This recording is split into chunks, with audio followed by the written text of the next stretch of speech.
Hi, I'm Eric, and this is Platform. This is a place where ideas are discussed and examined. Before we begin, we'll show you some bio on each of our guests. I'll be interviewing them one at a time, and we'll edit their thoughts into a final program. Please enjoy the lovely elevator music from our house band as we introduce each of our guests.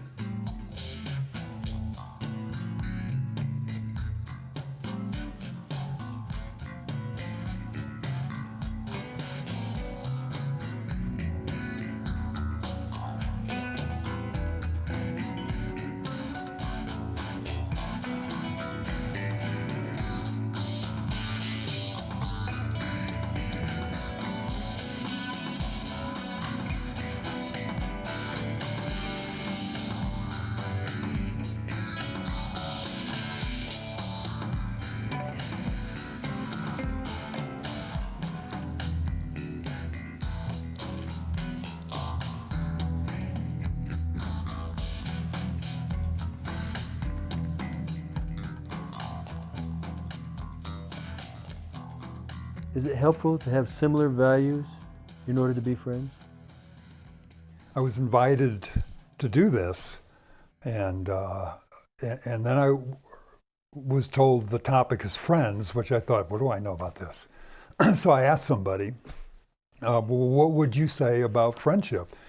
And how many friends do you have? And they told me that they have 4 dear friends, but they've lost a lot of friends over politics, which I found kind of interesting. And then I wondered, if your values are that apart, what made you become really good friends? Right. Yeah, I think it's really important. I think you can disagree on a movie, but your values and even your politics kind of reflects on who you are. Mm-hmm. Yeah, I think that's important. If you had a friend that was a Trumper, would you shy away from that person, or would you feel closer to that person? I have a friend like that, and it's difficult. I will pull into his house listening to Democracy Now!, and he's listening to Rush Limbaugh. Mm-hmm. And we'll talk, and we'll get into, and he'll blame a certain sect of society on all the problems that he's usually afraid of, and I start bringing up facts and figures, and he'll blame a certain group, which I'm a part of, and then when he realizes I'm a part of that group, he has nothing else left to say. Although I, as a practicing Buddhist, I try and value the person in front of me, the Buddha in them, or the Christ in them, or the Muhammad, or whatever it is. They're a human being. Uh-huh. We have values, and usually this kind of people want to separate and make differences of people are usually because they're really afraid. Uh-huh. So my job, I think, in life is to try and really listen to the person, to value the person in front of me, and hear them in dialogue. And I have to be really careful not to shut the door, because then it just creates more divisiveness, more anger, more war, and I don't want to do that. Mm-hmm. So, but it's not as fun. No, yeah. Right. Absolutely. I think that it is, but it's also good to have people that have different values as well, because they help you see and learn different things in life. I mean, it would be quite boring if we were all kind of the same, though, Yeah. And I think that, we need to accept that difference more, maybe. Maybe we wouldn't take things so seriously. Because it's a roller coaster. It's, I mean, we're gonna have presidents that are Democratic. We're gonna have presidents that are Republican. And religion too. I mean, it's, my God's not better than your God, and it's different, and it's okay. And again, with your knowledge, it does give you, I think you get more too in knowing somebody else's differing view. And you can, you might even change yours a little bit when you hear another side of something. Oh yeah, gotta have that. Yeah. Would you have to have similar political values? For me, personally. So if somebody, do you have any friends that are Trumpers, for example? They're really, I don't see them much anymore. Just because they're they got too weird for me. Uh-huh. And I got too weird for them. You know, there was definitely a divergence. So yeah, political things, it's pretty important to me. What do you think about that? I think it's really sad. Uh-huh. It was sad to me. I felt like they went over to the dark side. Yeah, yeah. It's a strange thing, isn't it? It is. Yeah. How do you feel about opposite sex friendships within a monogamous relationship? I think they're grand as well. That's a solid friendship. I think men and women can be friends and not have a sexual tension between them. And then it's important for that other partner to accept their partner for having an opposite sex friend and have the trust there. I mean, trust is a very big thing in any relationship, romantic or friend, but romantic wise, they need to be able to trust you. And it brings a little something different to a friendship. You can't, really talk top shop questions that you could with a man that you could with a woman. Yeah. I think it's okay. And yeah, if your partner is upset about it too, you either, need to talk and confront the issue, not put it in the back burner. But trust your partner that friendship is just a friendship. I think it's healthy. I keep in touch with some of my old girlfriends because when we ended things, we ended in very good terms. And what I mean, I keep touch with them. I do say happy birthday, and I hope things are going well and stuff like that. Period. And I think it's a very good way to keep things at, and I'm very transparent with my girlfriend about it. She knows that I do that because there's nothing wrong with it.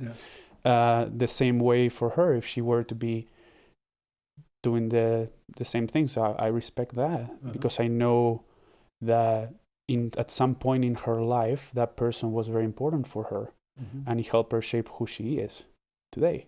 And today she chooses me to be with me, so I full confidence that that's not going to change or anything. She can talk to whoever she wants. That's good. Can't do it. Never have been able to. Because I think that when Harry met Sally thing is really true, that men can't be friends, men and women can't be friends because there's sex always lurking in the background. Yeah, I don't have an issue with that really at all. But you would have it with the other way around, right? I mean, if of course. Yeah, of course. Sure. I think my wife is so progressed. I've had old girlfriends and lovers that have become friends, and she's been more than happy for us to continue that relationship. Have you been the same way with her and her male friends, male boyfriends? Yes, and I have to agree. There's a guy that's been Facebooking, texting her or calling her from college days at Rutgers back east, and I was like, what does he want? Are old friendships better than new friendships? Common sense says yes, but I guess I could leave here and run into somebody on the road and but there's some excitement about oh man, I really like this person. Yeah. But I think a deep friendship probably does require a lot of history. So. No, I mean there is definitely an importance to them. Been around for a while, and obviously there's a deep connection if you are friends for so long. But then a new friendship is grand as well. Shiny and new honeymoon phase, getting to know each other. Yes. Why is that? Because you have the trust, that time has given you the trust and the shared experiences. I think it takes time to make a friendship. People that you meet and you've only known them for a couple of years, that's just almost like just an acquaintance. It seems like a friendship is one that just takes years to happen. I don't know if they're particularly better, I believe that the difference between one and another is that some are probably stronger friendships, the older ones for sure, because of things that you live through with those people, where new friendships probably takes a bit of time to gain the trust to be able to share things that you don't share with everyone and to open up as quickly. Do you still love your partner more than you love your dog or your cat? Oh, that's a tough one. No, I do. I love that. I love her very much. I think that she's a very good friend. It's a person that I can trust. And I love my dog a lot too. Well, this is a touchy subject, Eric, because I am praying and working really hard to get a four-legged companion, especially to keep me company on these really 8, 10-hour, 12-hour runs. And we don't have one now, so I'm looking. My wife is probably concerned, and she has said so verbally, that she's more concerned that I'll spend more time with the dog than I will with her. That may be true. Probably not, though. I still would always value and put my wife's love, safety, friendship, and intimacy above a dog. Yeah. Yeah. Different kind of love. That's a definite special animal bond love. Different thing. Different thing. You know, it's interesting because I'm for a long time I was kind of a throwback animal guy. It's like, get in the yard, you know, blah blah blah. But being alone with a dog, I hear you. it turns you into one of those weird people, you know. Yeah. Yeah. So I'd have to say no. Right now, I probably appreciate my dog more than 90% of the people I know, but certainly not old partners. No.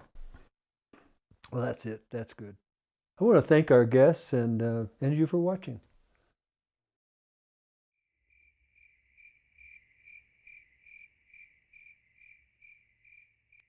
Boom. Shakalaka.